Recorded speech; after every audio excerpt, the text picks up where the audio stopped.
Master గారి మాటగా చెప్పుకుంటూ ఉన్నాము. ఇక్కడ మన రికార్డింగ్ నెంబరు 78 అన్నమాట. మనం 10th చాప్టర్ అయిన విభూతి యోగంలో 34వ శ్లోకం చెప్పుకోబోతున్నాం. ఇప్పుడు కాలం గురించి చెప్పారు ఇక్కడ. ఆ కాలం ఎలా ఉంటుంది, రెండు రకాలుగా అనిపిస్తుంది కాలం. ఒకటేమో సృష్టి జరుగుతూ ఉంటుంది, కాలం వల్లనే ఉద్భవింపజేసే కాలం. ఏ కాలాల్లో అయితే పుట్టడం అనే ప్రాసెస్ జరుగుతుందో దానివల్లే, కాలం వల్లే సృష్టి జరుగుతోంది అని వ్యవహరిస్తాం. అలాగే కాల మృత్యువు అంటాం మనం. మృత్యువే కాలస్వరూపమైన మృత్యు అంటే పెద్దవాళ్ళై కొంతకాలం గడిచేటప్పటికి ఇంకా జీవి ఉండడు. కాలమే మృత్యు అని కూడా వ్యవహారం అని క్లియర్గా ఇక్కడ చెబుతున్నారు. వ్యవహరింపబడును. ఈ రెండు విడివిడిగా కనపడినా కూడా ఆ కాలస్వరూపుణ్ణి నేనే అంటున్నారు పరమాత్మ. ఇంకో విషయం ఏం చెబుతున్నారు, కీర్తి అంటే ఏమిటి అసలు? సత్కీర్తి. ముఖ్యంగా ఏదైనా ఒక మంచి పని చేస్తూ జీవితం అంతా ఆ జీవి కనుక వెళ్ళిపోతే ఆయన గురించి అందరూ మంచిగా మాట్లాడుకునేదాన్ని సత్కీర్తి అంటారు. వాక్కుతో మాట్లాడుకునేదాన్ని, ఆ వాక్కుతో మాట్లాడుకుని ఆ జీవి గురించి ఆ ప్రశంస ఎంతో కాలం ఉంటుంది. ఇప్పుడు గాంధీ మహాత్మా అంటే మనకి ఆయన గురించి ఒక రూపురేఖలు మనస్సులో ఉంటాయి. మాట చెప్పేటప్పుడు కూడా మహాత్మా గాంధీ అని ఎంతో గొప్పగా చెప్పుకుంటాం. దాన్ని వాంగ్మయ దేహము అంటే వాక్కుతో చేసిన దేహము అన్నట్టుగా ఉంటుంది. అంటే వాళ్ళు వెళ్ళిపోయినా కూడా వాళ్ళకి సంబంధించిన దేహం, వాంగ్మయ దేహం ఈ సృష్టిలో ఉంటుందన్నమాట. ఆ సత్కర్మ చేసిన వాళ్ళు. ఆ సత్కీర్తి కూడా దేవుని వైభవమూర్తుల్లో ఒకటి, భగవంతుడి విభూతుల్లో ఒకటి ఆ సత్కీర్తి.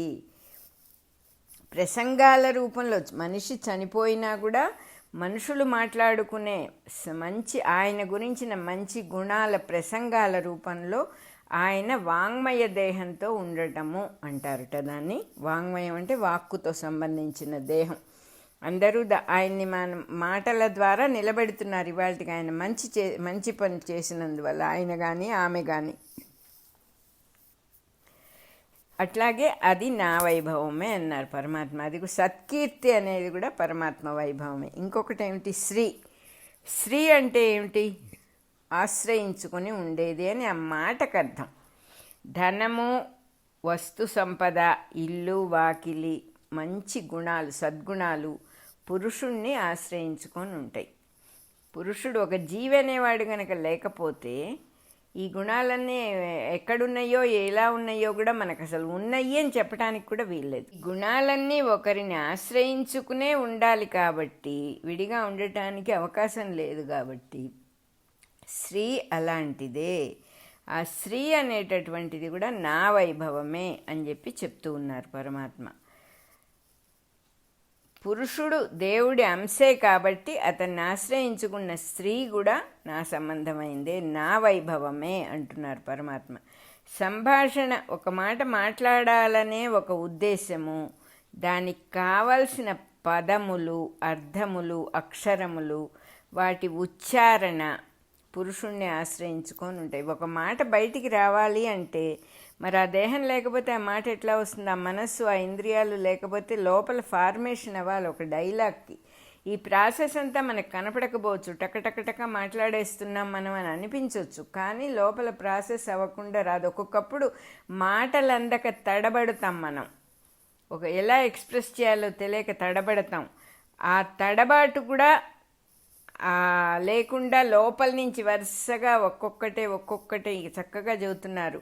సంభాషణ చేయటానికి ఒక సంకల్పం, మాట్లాడటానికి ఒక సంకల్పం పెట్టుకోవాలి. దానికి కావాల్సిన పదాలు, అర్థాలు, అక్షరాలు, అవతల వాడికి ఎలా అర్థమవుతుందో అనేటటువంటి జ్ఞానము, అక్షరాలు, వాటిని ఉచ్చారణ ఎలా ఉచ్చరించాలి, తప్పుగా ఉచ్చరిస్తే మళ్ళీ అర్థం మారిపోతుంది.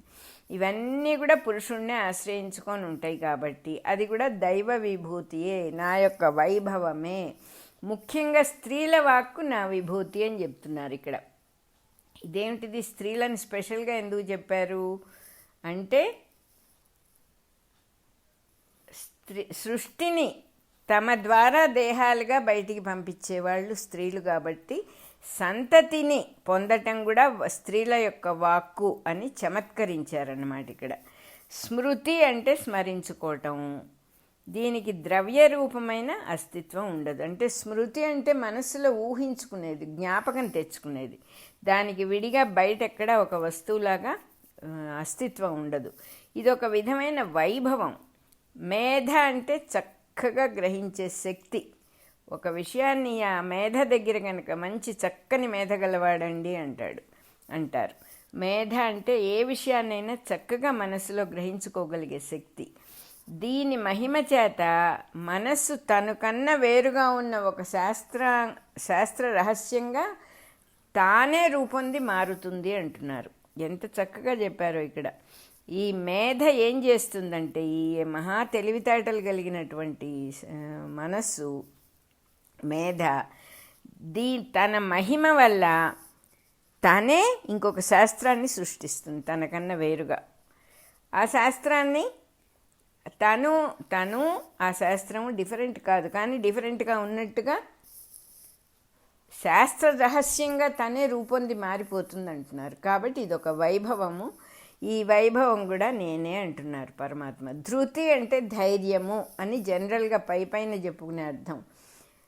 కానీ మా సామాన్య మానవుల ధైర్యం ఎట్లా ఉంటుంది? ఏమండి, నాకు ఈ వస్తువు ఉంటే ఇంకా భయం లేదు, నన్ను రక్షిస్తుంది అది. నాకు డబ్బు ఉంటే భయం లేదు.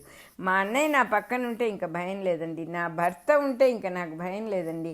మా ఆవిడకి చాలా ధైర్యం. ఆవిడ కనుక ఉంటే ఏదో ఒక ఉపాయం చేసి నన్ను బయటపడేస్తుంది అంటాడు ఒక ఆయన. ఇట్లా ఒక మనిషి మీదో, ఒక వస్తువు మీదో, పరిచయస్తుల మీదో, డబ్బు మీదో ఒక ధైర్యం పెట్టుకున్న వాళ్ళది అది అసలైన ధైర్యం కాదు. అది ఊరికే ధైర్యంగా ఉన్నట్టు ఒక భ్రమ. నాకు చాలా హై రికమెండేషన్లు మనుషులు తెలుసండి. వాళ్ళందరూ చెప్తే నాకు ఏ సహాయమైనా చేస్తారు. ఊరికే అలా ఊహించుకుంటూ ఉంటాడు వాళ్ళెవరో తనని రక్షిస్తారు అని.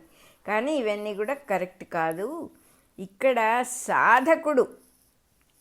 సాధకుడి ధృతి ఎట్లా ఉంటుంది? అక్కడ అసలు ఆ మాటకు అర్థమే వేరంటున్నారు. తనను తాను ధరించుకొనుట అని ఆ ధృతి అనే మాటకి తనను తాను ధరించుకొనుట అని అర్థం. ఇంకొకళ్ళ మీద డిపెండెన్సీ క్వశ్చనే లేదు. ఎవరో వచ్చి రక్షిస్తారు తనని అనే ప్రాసెసే లేదు ఇక్కడ. అసలు నిశ్చలంగా ఉంటాడు. తనకెవరు దిక్కు అని ఎప్పుడూ అనుకోడు. తానే నిశ్చలంగా ఉంటాడు. దానికే ధృతి అని పేరు. తనను తాను ధరించుకొనుట అని లిటరల్ మీనింగ్ దానికి. ఆపదల్లో ఎవడు నాకు దిక్కు అని అనుకోకుండా పుట్టి పెరిగిన జీవి సృష్టిలో ఒక్కడే. అదే కృష్ణావతారమే. అది ఆ కృష్ణ పరమాత్మ చిన్నప్పటి నుంచి ఎన్ని రకాల ప్రాబ్లమ్స్ ఫేస్ చేశాడు. పసివాడిని కూడా చంపేసేయాలని చూశారు. పసివాడిని కూడా పాలిచ్చి చంపాలని చూశారు. ఒకటే ఆయన జీవితంలో. కానీ ఆహా, నా జీవితం ఇలా అయిపోయింది, నాకెవరు దిక్కు అనే మాట ఆ జీవి మొత్తం ఆయన జీవితకాలంలో ఎప్పుడు ఆ మాటే రాలేదు. తనకు తానే దిక్కు. అదే ధృతి గలవాడెవరు అంటే కృష్ణావతారం, కృష్ణ పరమాత్మ అని చెప్పొచ్చు. క్షమ అంటే ఓర్పు అని మామూలుగా చెప్పుకుంటాం. ఇతరుల దుష్ప్రవర్తనను చూసినప్పుడు తాను దాన్ని పట్టించుకోకుండా, జడ్జిమెంట్ చేయకుండా, అయ్యో ఇలా ఉన్నారు అనుకోకుండా నిశ్చలత్వముగా ఉండటమే ఆత్మవైభవాల్లో ఒకటి అంటున్నారు. నాన్ రియాక్టివ్గా, at the same time non జడ్జిమెంటల్గా ఉండాలన్నమాట. అది భగవంతుడు ఆత్మవైభవంలో ఒకటి. అంతేకాకుండా క్షమ అంటే సామర్థ్యం అని కూడా అర్థం ఉందిట. రక్షణక్షముడు అని ఒక మాట ఉందిట. అంటే రక్షించు సమర్థత కలవాడు. కాబట్టి క్షమ అంటే సామర్థ్యము. ఇది కూడా ఆత్మ వైభవాల్లో ఒకటి అని చెప్పారు. 34వ శ్లోకం అయిపోయింది. సామములు అన్నిటిలో బృహత్సామమే నేను అని చెప్తూ ఉన్నారు పరమాత్మ. అంటే ఏమిటి? ప్రాణ సామవేద అని నిర్వచనం. అంటే శ్వాసయే ప్రాణానికి పాటగా కల్పించబడిన వేదం అంట. మన శ్వాసే ఒక పాట. ఆ పాట వల్ల ప్రాణం నిలబడుతుంది. అందులో ఊపిరి తీసుకోవటం, ఊపిరి వదలటం, అహోరాత్ర స్వరూపములైన రాత్రి పగల రాత్రి పగలు అని రెండుగా ఉన్న సామములు కాదు సామలు అని చెప్పారట. ఉచ్ఛ్వాసము దీర్ఘంగా లాంగ్గా చేయటం, అదే రకంగా నిశ్వాసానికంటే ఊపిరి పీల్చుకోవటం వదలటం. అది ఎలా ఉంటుందంటే ఊపిరి పీల్చటమే వదలటానికి మూలమేమో. ఎందుకంటే ఊపిరి పీల్చిన తర్వాత అది బయటికి రావటానికి రెడీగా ఉంటుంది. ఆ స్థితిలో ఆ లోపలికి పీల్చిన గాలి బయటికి వదలటే ఒక్క క్షణం ముందర ప్రాణాన్ని ముట్టుకుంటుంది అని చెప్తూ ఉన్నారు. ఇక్కడ ప్రాణాన్ని టచ్ అవుతుందన్నమాట. అటువంటి చరమస్థితి అంటున్నారు. చరమస్థితి అంటే అది లాస్ట్ శ్వాస అని కాదు అక్కడ అర్థం. ఆ లోపలికి పీల్చిన గాలి అది అయిపోయి బయటికి రావడమే దాని చరమస్థితి. దాన్ని బృహత్సామ అంటారట. దాని నుంచి శ్వాస దిగి వచ్చి నిశ్వాసము మళ్ళీ వదలాలి కదా. లోపలికి పీల్చిన గాలికి చరమస్థితి ఏది, మళ్ళీ వదలబడటం దాని చరమస్థితి ప్రతి శ్వాసకి. దాన్ని ఏమంటారు? ఆ నిశ్వాసాన్ని, ఆ వదిలేదాన్ని రథంతరి సామ అంటారు. లోపలికి పీల్చేదాన్ని బృహత్సామ అంటారు, వదిలేదాన్ని రథంతరి సామ అంటారు. దేహము అనే రథాన్ని జీవుడు ఎక్కి ఉన్నాడు. ఆ రథం ఎక్కాడు జీవుడు. దేహం అనే రథంలో కూర్చొని ఉన్నాడు.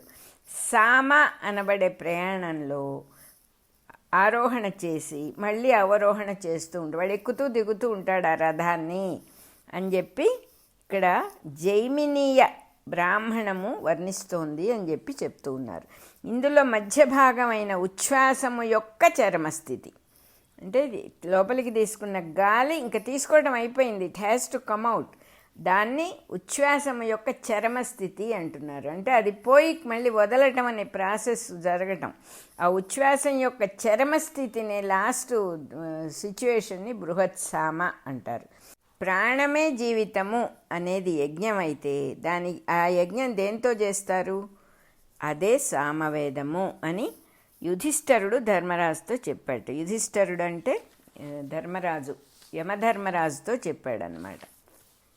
దీనికి బాహ్య రూపంగా సూర్యుడు ఉదయించి మిట్ట మధ్యాహ్నానికి వెళ్ళి మెరిడియన్ అంటాం కదా, బృహత్సామ అంటారట. దాన్ని కూడా అంటే ఒక పేరుతో, ఆ పేరు కాదది, ఆ జరుగుతున్న సిచ్యుయేషన్కి ఒక పేరు పెట్టారు.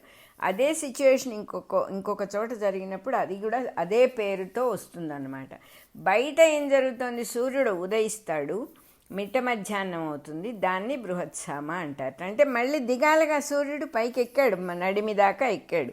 ఎక్కినవాడు దిగటం అనేది దిగే ముందర జస్ట్ పైన టచ్ చేస్తాడు మిట్ట మధ్యాహ్నాన్ని, మెరిడియన్ని, దాన్ని బృహత్సామ అంటారు.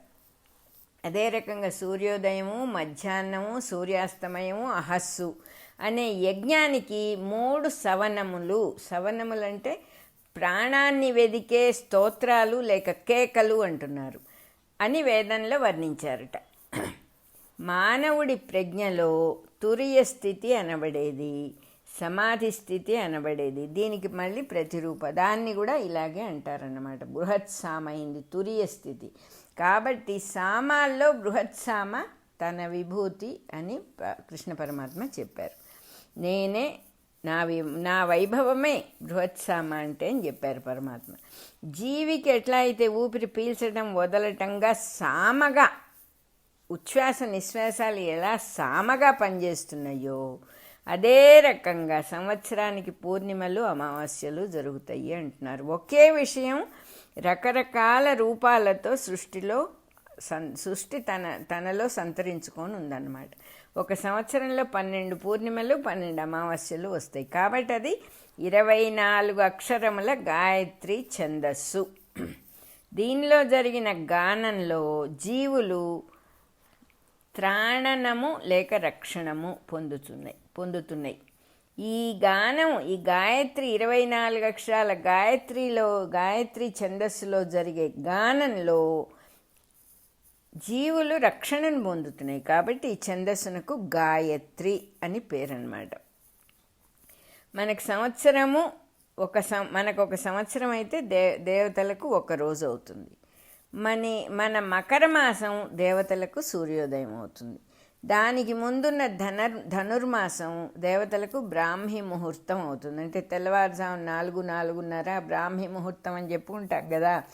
మన మకర మాసం దేవతలకు బ్రాహ్మీ ముహూర్తం. అదే మార్గశిరము అంటాం మనం. మార్గశిర మాసం అన్నమాట దేవతలకి బ్రాహ్మీ ముహూర్తం. అందువల్ల దానికి అంత పవిత్రత వచ్చింది. కాబట్టి అది తన విభూతులలో ఒకటి. మాసములలో నేను మార్గశిరము అని చెప్పారు కదా పరమాత్మ, అది కూడా నా వైభవం అన్నారు ఇక్కడ.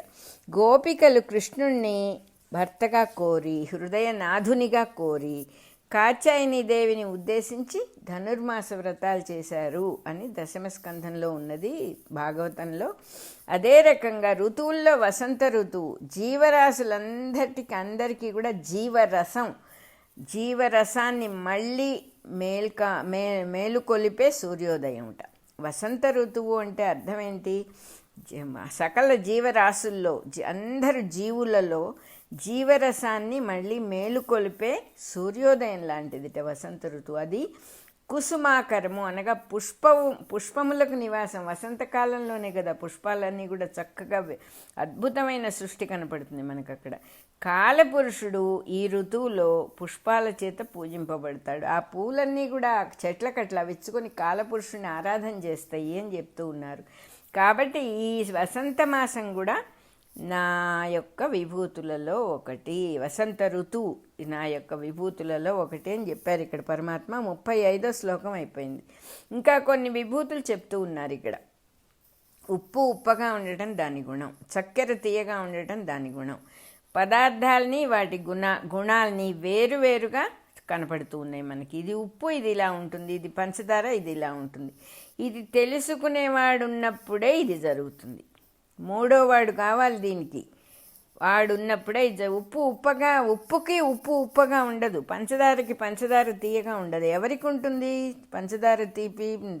ఉప్పులో ఉప్పు నాలికకి కూడా లేదు. మళ్ళీ నాలికకి అది తగిలినప్పుడు, అంటే ఆ సహవాసం వల్ల, ఆ సంగమం వల్ల ఆ రుచి బయటకు వస్తుంది. ఉప్పు రుచి చూసేవాడు ఉప్పగా ఉండటం అనే 3 విధాలుగా వ్యక్తమవుతుంది ఒక్క విషయం. అంతా ఆ మూడింటిలో అంతర్యామిగా ఉన్న దైవం యొక్క ఆ టచ్ అవ్వంగానే ఎంత రుచి బయటకు వస్తుందో అదే నా వైభవము అన్నారు పరమాత్మ. ఆ వైభవం ప్రతి వస్తువులోనూ పదార్థ ధర్మాలుగా, ప్రతి వ్యక్తిలోనూ ఆ వ్యక్తి యొక్క ప్రత్యేక గుణాలుగా వ్యక్తం అవుతుంది. ఇదేదో ఉప్పులో పంచదారలో మాత్రం ఉన్నదని కాదు. ప్రతి వస్తువులో దాని యొక్క గుణం ఏదైతే ఉన్నదో, ప్రతి వ్యక్తిలో ఏదైతే స్వభావంగా ఉన్నదో దాని యందు నేనే ఉన్నాను, అది నేనుగానే ఉన్నాను అన్నారు పరమాత్మ. ఒక్కొక్కడు ఏం చేస్తాడు? ఒక్కొక్క విషయంలో ప్రత్యేకత సంపాదిస్తాడు, ఒక్కొక్క విషయంలో స్పెషలైజేషన్ అంటాం కదా. దానికి కావాల్సిన పట్టుదల అతనిలో ఉంటుంది. ఆ పట్టుదల ఆ వ్యక్తి నుంచి వ్యక్తమవుతోంది. కానీ వ్యక్తికి సంపాదించుకొచ్చాడు ఆ పట్టుదలను ఆయన. ఏమన్నా అయితే అందరం సంపాదించుకోవచ్చు కదా. అది సంపాదించే వస్తువు కాదు, అతనిలో ఆల్రెడీ అది ఉన్నది, లోపల నుంచి బయటికి కనపడుతోంది తప్ప already he is blessed with that. అంటే అర్థం ఏంటి? దీపం వెలిగించాము, దీపం వెలుగు వచ్చింది బయటికి. ఆ వెలుగు ఒత్తికి సంబంధించిందని చెప్పొచ్చా మనం? ఎట్లా ఒత్తికి వెలుగుందా? ఆ వెలిగించటం ద్వారా వచ్చినటువంటి వ్యక్తమైన వెలుగిది. అదే రకంగా ఒక్కొక్కని యందు ప్రత్యేకమైన గుణాలుంటే అవి ఆ వ్యక్తికి సంబంధించినవి కావు, అవి నాకు సంబంధించినవి. అవి మంచి చెడ్డలు అనే సంబంధం లేకుండా దైవ విభూతులై, దేవుడి యొక్క వైభవాలై ఈ జగద్వ్యూహము, ఈ ప్యాట్రన్ ఆఫ్ జగత్ అంతా నడవటానికి అవి ఒక ఇన్స్ట్రుమెంటల్గా ప్రవర్తిస్తూ ఉంటాయి. వాటి ద్వారా జగత్తులో జరిగేవన్నీ అనేక రకాలుగా జరుగుతాయి. కాబట్టి ప్రతి మనిషిలో ఉన్న ప్రత్యేక గుణాలన్నీ దేవుడి వైభవాలే. ఇంకా కూడా మనకు అర్థం కావటానికి ఏం చెబుతున్నారంటే, జూదం ఆడే వాళ్ళల్లో ఆ జూదం ఆడే ప్రత్యేకమైన నైపుణ్యం కూడా అదొక స్కిల్, అది దైవ విభూతి. నువ్వు ఆ స్కిల్ని దేనికి వాడుకుంటావు అనేది వేరే విషయం. ఆ స్కిల్ దైవ విభూతి. దైవాన్ని సూటిగా ఆరాధించడం ఇంకా కూడా తెలుసుకొనివాడు జూదము మొదలైన వాటిల్లో ఆసక్తి చూపిస్తాడు. అదే వాడి దైవారాధన అనుకోవచ్చు మనం. ఒక్కొక్కని యందు ఒక్కొక్క రకమైన తేజస్సు ఉంటుంది. ఒకడు ఏదన్నా మంచి పని మొదలుపెట్టాడంటే వాడితో పాటు చుట్టుపక్కల వాళ్ళందరూ చేరి సహాయం చేస్తారు. అది ఏంటి, ఒక అట్రాక్షన్ అతనిలో ఉన్న తేజస్సు అన్నమాట అర్థం. ఇంకొక చోట ఏమవుతుంది, ఒకరిని చూస్తే అందరూ భయపడతారు. ఈ రెండో వాడి తేజస్సు ఇతరులకి భయం కలిగిస్తుంది. ఇట్లా ఒక్కొక్కని యందు ఒక్కొక్క తేజస్సు, ప్రత్యేకంగా దేవుని వైభవమే ఇది అంటున్నారు. ఇందులో మంచి చెడు అని చెప్పట్లే. ఒకడు భయపెడతాడు, ఒకడు అట్రాక్ట్ చేసి ప్రేమమయంగా ఉంటాడు. రెండు నా వైభవాలే, తేజస్సు నా వైభవం అంటాడు. నువ్వు ఆ తేజస్సుతో ఏదైనా చేసుకో. జయం సాధించే వాళ్ళ ఏ పని చేసినా విజయం సాధిస్తారు వాళ్ళు. ఆ జయం అనేది దేవుడి వైభవం. పెద్ద పెద్ద పనులు లోకశ్రేయస్సు కోసం చేయాలని చాలా గొప్ప సామర్థ్యం చూపిస్తారు కొంతమంది. ఎట్లయినా సరే ఇది అవ్వాలి, ఇది 10 మందికి ఉపయోగిస్తుంది అనే దృష్టితో, అది కూడా దేవుడి వైభవమే. సత్యము వ్రతంగా ఉంటారు కొంతమంది, నిజమే మాట్లాడతారు. అది అక్కడ సత్యము భగవత్ స్వరూపం. ఇలా గ్రహించినప్పుడు వ్యక్తులలో ప్రత్యేకంగా దైవ విభూతి ఉన్నదని, వ్యక్తులు వేరువేరుగా పనిచేయుచున్న గుణాధారాలని తెలుస్తుంది. ఈ వ్యక్తుల్ని ఒక ఆధారంగా వాడుకొని ప్రతి గుణము దైవ గుణం బయటకు వస్తుంది. అంత గుణాలకు ఆధారమైనటువంటి వ్యక్తులు వీళ్ళు. అది ప్రకృతిలో దైవం యొక్క వైభవము అని చెప్పేశారు ఇక్కడ. 36వ శ్లోకం అయిపోయింది. అలాగే మన రికార్డింగ్ నెంబరు 78 కూడా అయిపోయింది.